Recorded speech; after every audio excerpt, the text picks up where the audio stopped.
सुबह का अलार्म बजता रहा, मौके दरवाजा खटखटाते रहे, लेकिन वो रजाई में सोता रहा।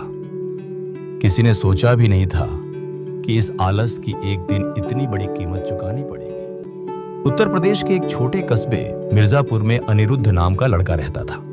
घर सामान्य था, पिता स्कूल में क्लर्क, मां गृहिणी और अनिरुद्ध 3 भाई बहनों में सबसे बड़ा।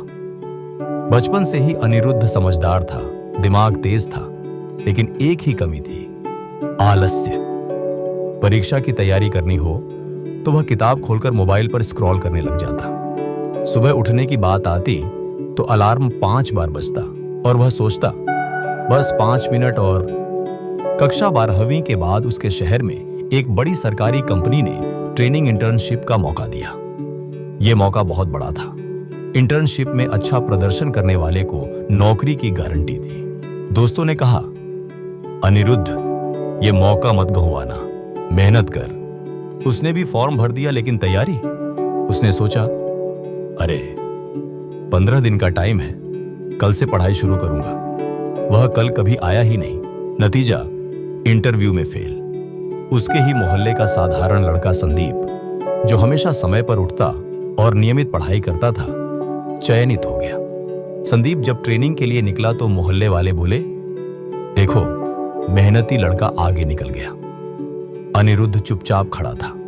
दिल में आग लगी, लेकिन आलस्य की आदत फिर भी नहीं टूटी। 6 महीने बाद शहर में SSC की तैयारी के लिए कोचिंग सेंटर खुला। अनिरुद्ध ने भी दाखिला लिया।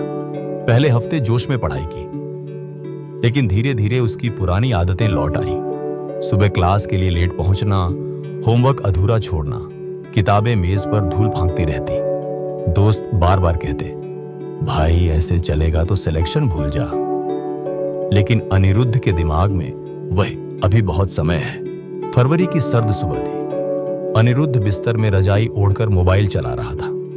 मां ने कहा, बेटा उठ जा, तेरे पापा जल्दी जल्दी में निकले हैं। अनिरुद्ध ने आलस में करवट बदल ली। कुछ देर बाद मोहल्ले से आवाज आई, ओह नहीं, स्कूल जाते वक्त सड़क हादसे में क्लर्क जी। अनिरुद्ध भागकर बाहर गया। पिता सड़क पर गिरे थे, दुर्घटना में गंभीर घायल।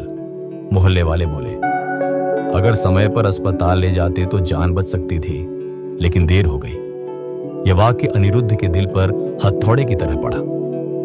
देर हो गई। उसने पहली बार समझा कि जिंदगी में देर का मतलब केवल आलस नहीं, कभी कभी मौत भी हो सकता है।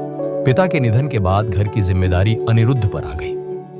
अब मां और छोटे भाई बहनों की आंखों में उम्मीदें थी। उस रात वह देर तक बैठा रहा और खुद से बोला, अगर अब भी आलस्य नहीं छोड़ा तो पूरी जिंदगी पछतावे में बीतेगी। उसने तय किया, सुबह 5 बजे उठेगा, रोज का टाइम टेबल बनाएगा और मोबाइल से सोशल मीडिया हटा देगा। पहले हफ्ते बहुत मुश्किल लगी, कभी नींद आ जाती, कभी मन नहीं करता, लेकिन हर बार पिता का चेहरा याद आता और वह खुद को धक्का देता। 1 महीने में वह अनुशासित हो गया। लोग हैरान थे, ये वही अनिरुद्ध है? अब तो सुबह सबसे पहले यही भागते हुए मैदान में दिखता है। उसने पढ़ाई में पूरी जान लगा दी। दोस्त भी प्रेरित होने लगे। 1.5 साल बाद SSC का रिजल्ट आया। अनिरुद्ध का नाम लिस्ट में सबसे ऊपर था। पूरे कस्बे में मिठाइयां बंटी। मां की आंखों में आंसू थे। अनिरुद्ध ने सबके सामने कहा, आज अय्यद जो मैं हूं, ये मेरे पिता की सीख है। मैंने देर से सीखा, लेकिन अब कभी आलस्य को पास नहीं आने दूंगा, क्योंकि मैंने अपनी आंखों से देखा है आलस्य की कीमत कितनी भारी होती है। दोस्तों, आलस्य हमें तुरंत नुकसान नहीं दिखाता, लेकिन धीरे धीरे हमारे मौके, रिश्ते और जिंदगी तक छीन लेता है।